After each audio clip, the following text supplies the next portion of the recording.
ದೊಡ್ಡಮ್ಮಂಗೆ ಮೊದಲಿಂದನೂ health issues ಇತ್ತು. ಆಗಲೇ ತೋರಿಸಿದ್ರೆ ಸರಿ ಹೋಗ್ತಿತ್ತು ಅನಿಸುತ್ತೆ. ಈಗ ಏನಾಗುತ್ತೋ ಏನೋ. ಅಷ್ಟೊಂದೆಲ್ಲ ಏನು ಟೆನ್ಷನ್ ಮಾಡ್ಕೊಂಬೇಡ, ಅವ್ರಿಗೇನೂ ಆಗೋದಿಲ್ಲ. ಅದೇನು ಅಷ್ಟು ಶ್ಯೂರಾಗಿ ಹೇಳ್ತೀಯ?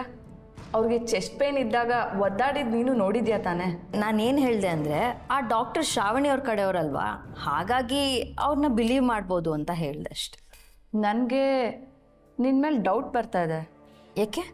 ನೀನು ಶ್ರಾವಣಿ ಅವ್ರ ಬಗ್ಗೆ ಪಾಸಿಟಿವ್ ಆಗೆಲ್ಲ ಮಾತಾಡ್ತಿದ್ಯಾ ಅಲ್ವಾ, ಅದಕ್ಕೆ ನಂಬಕ್ಕಾಗ್ತಾ ಇಲ್ಲ. ಶ್ರಾವಣಿ ಅವ್ರನ್ನ ಬಿಡು, ನನಗೆ ಈ ಮನೇಲಿ ಬೇರೆಯವ್ರ ಮೇಲೂ ನಂಬಿಕೆ ಹೋಗ್ತಾ ಇದೆ. ಯಾರ ಮೇಲೆ? ವಿಕ್ಕಿ ಮೇಲೆ. ದೊಡ್ಡಮ್ಮಂಗೆ ಹಿಂಗಾದ್ಮೇಲೆ ವಿಕ್ಕಿ ಇಡೀ ಮನೆ ಜವಾಬ್ದಾರಿ ತಗೊಂಡಿರೋ ಒಂಥರ ದೊಡ್ಡ ಬಿಲ್ಡಪ್ ಕೊಡ್ತಾ ಇದ್ನಲ್ಲ, ಇಷ್ಟು ದಿನ ಈ ಸೀರಿಯಸ್ನೆಸ್ ಎಲ್ಲೋಗಿತ್ತು ಅಂತ ಯೋಚನೆ ಮಾಡ್ತಾ ಇದೆ. ಈ ಸೀರಿಯಸ್ನಿಂದ ಒಂದು ಕಾರಣ ಇರುತ್ತೆ ಬಿಡಮ್ಮ, ಅದು ನಿಮ್ಗೆ ಅರ್ಥ ಆಗೋದಿಲ್ಲ. ನನಗೆ ಅರ್ಥ ಆಯ್ತು ಬಿಡಿ ಅಂಕಲ್.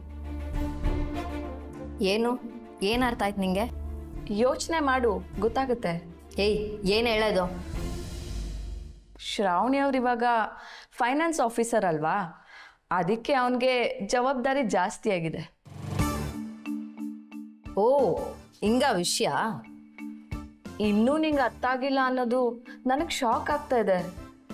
ಇನ್ಮೇಲೆ ನೀನು ಶ್ರಾವಣಿ ಅವ್ರಿಗೆ ಊಸಿ ಹೊಡಿಬೇಕು ಏನೋ. ನನಗಿನ್ನೂ ಆ ಕಾಲ ಬಂದಿಲ್ಲ, ಓಕೆನಾ?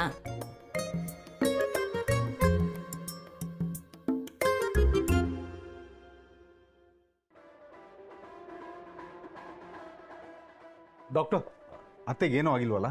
ಎಲ್ಲ ಟೆಸ್ಟು ಕಂಪ್ಲೀಟ್ ಆಯ್ತಾ? ಅಭಿ ಅವರೇ, ಅದು ಹೇಗೆ ಹೇಳ್ತೀರಾ ಸುಲಭವಾಗಿ ಏನೂ ಆಗಿಲ್ಲ ಅಂತ? ಹಾಗಾದ್ರೆ ಮಾಮ್ಗೆ ಟ್ರೀಟ್ಮೆಂಟ್ ಮುಗೀತಾ? ನಾವು ಅವ್ರನ್ನ ಮನೆ ಕರ್ಕೊಂಡು ಹೋಗ್ಬೋದಲ್ವಾ? ಏನಿದು, ಎಲ್ಲರೂ ಬರೀ ಅವ್ರನ್ನ ಮನೆಗೆ ಕರ್ಕೊಂಡು ಹೋಗೋದ್ರಲ್ಲೇ ಇದ್ದೀರಲ್ಲ. ಇಷ್ಟು ದಿನ ಮನೇಲಿ ಕೂರಿಸ್ಕೊಂಡಿರೋದಕ್ಕೆ ಕೇಸ್ ಇಷ್ಟೊಂದು ಸೀರಿಯಸ್ ಆಗಿರೋದು.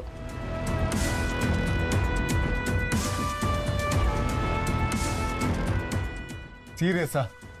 What you mean doctor? ಏನು ಡಾಕ್ಟ್ರೆ, ಆಗಲೇ ಸರಿಯಾದ ಟೈಮ್ ಕರ್ಕೊಂಬಂದಿದ್ದೀರಾ ಅಂತ ಹೇಳಿದ್ರಿ, ಈಗ ನೋಡಿದ್ರೆ ಸೀರಿಯಸ್ ಆಗಿದೆ ಅಂತ ಹೇಳ್ತಾ ಇದ್ದೀರಲ್ಲ? ಹೌದು, ಅವ್ರನ್ನ ಸರಿಯಾದ ಟೈಮಿಗೆ ಕರ್ಕೊಂಬಂದಿಲ್ಲ ಅಂದಿದ್ರೆ ಯಾವ ಟೈಮಲ್ಲಾದರೂ ಕಾರ್ಡಿಯಾಕ್ ಅರೆಸ್ಟ್ ಆಗೋ ಚಾನ್ಸಸ್ ಇತ್ತು.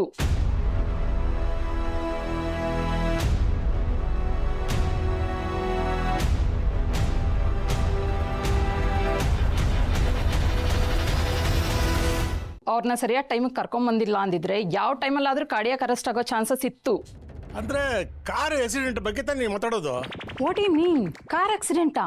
ಅವ್ರಿಗೆ ಸರಿಯಾಗಿ ಅರ್ಥ ಆಗಲ್ಲ ಡಾಕ್ಟರ್, ನೀವೇ ಹೇಳಿ ಏನಾಗಿದೆ ಅಂತ. ನೋಡಿ, ಟೆಸ್ಟ್ಗಳೆಲ್ಲ ಮುಗ್ದಿದೆ. ಸಂಯುಕ್ತ ಅವ್ರ ಆಟಲ್ಲಿ ಸ್ವಲ್ಪ ಸಮಸ್ಯೆ ಆಗಿದೆ.